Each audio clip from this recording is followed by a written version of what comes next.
kötü kahramanlar.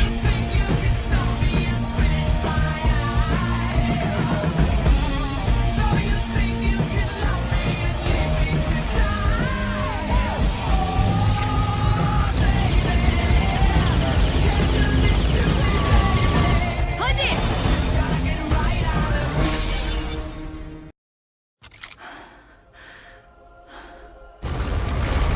Bu da ne? Burası Londra. İnsanlığı yok oluşa sürüklemek için 60 dakika yeterli oldu. İnsanoğlu hareket halinde. Yeni bir çağ başladı. Devasa, vahşi şehirlerin çağı. En hızlı olan hayatta kalır. Yüzüklerin Efendisi ve Hobbit'in yapımcılarından.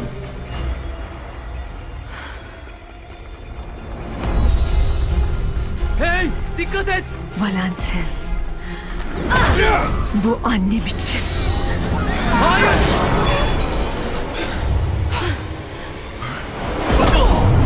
Durdurun onu!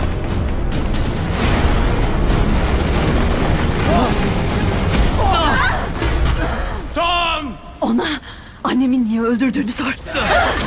Hayır! Bunu duymaman gerekirdi.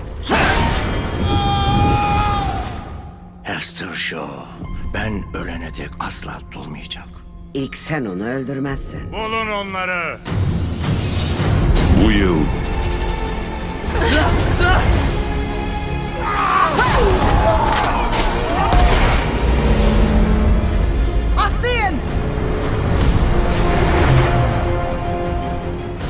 Seni uzun zamandır arıyordum.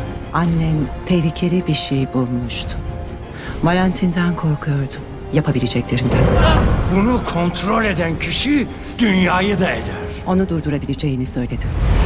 Peter Jackson sunar. Bu silah en büyük şehri bile anında yok edebilir. Kapatırsak edemez.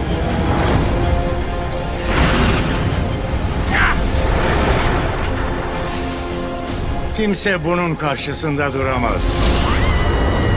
Hepimizi yok etmeden önce Londra'yı durdurmalıyız. Yapmak istediğine emin misin? İçeri girersek bir daha geri dönüş yok. Yapmalıyım. Ölümcül makineler. Yakında sinemalarda.